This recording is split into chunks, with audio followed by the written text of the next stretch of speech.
त्यांचं जरा टायमिंग ते अचूक धरायला लागलेले, कारण अलीकडे ते टायमिंग चुकून याची दक्षता फार घेतली, पण कधी तर टायमिंग चुकवत जावा म्हणजे आमचाही नंबर लागत नाही.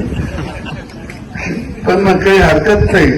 शेवटी तालुक्याचा एक विकास झाला पाहिजे ही भूमिका लोकप्रतिनिधी म्हणून त्यांची आहे, लोकप्रतिनिधी म्हणून माझी आहे. शेवटी घार आकाशी उंच उंच कितीही तिनं भरारी घेतली तिचं लक्ष पिल्यापाशी असतं.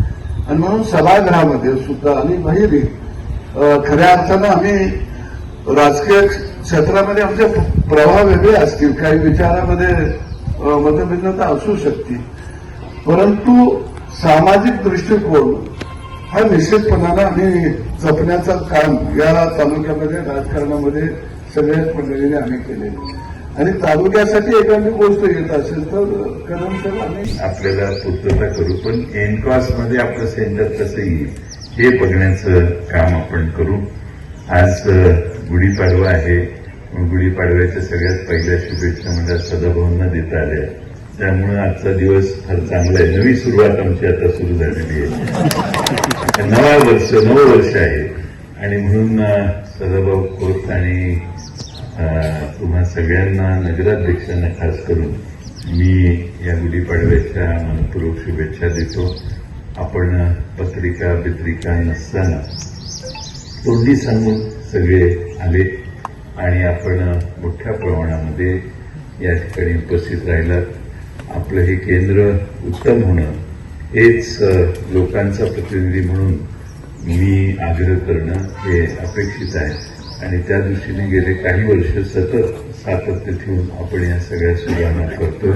आपल्या सगळ्यांचे आणि इथले कर्मचारी, विशेषतः कर्मचाऱ्यांचे, सगळ्या स्टाफ नर्स आहेत, सगळेच डॉक्टर्स आहेत, त्या सगळ्यांचे आभार मानले पाहिजे की फार मोठं सातत्य त्यांनी लोकांच्या सेवेत दिलं. कमीत कमी तक्रारी येतात.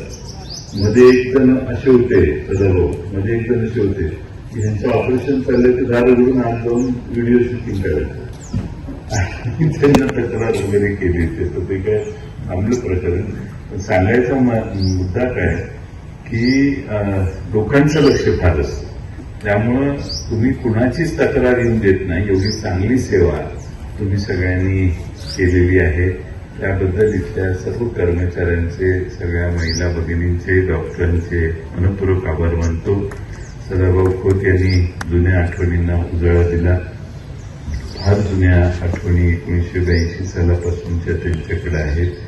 त्यांनी या ठिकाणी आपल्या सगळ्याच या व्यवस्थेला अधिक बळकटी देण्याचीही इच्छा व्यक्त केली. मला खात्री आहे की आनंदराव भाऊ जरा जात जावं त्यांच्याकडे आणि जरा आपली छोटी छोटी मोठी कामं त्यांच्या मार्फत करत जावा तुम्ही. आणि मला एकट्याला गरीबाला ते प्रेशर देण्यापेक्षा मोठा माणूस आपल्यात आहे, नानांचं तर खास दोस्ती आहे त्यांची, त्यामुळे ही दोघं येत जातील, आपण ह्यांची काळजी घ्यावी.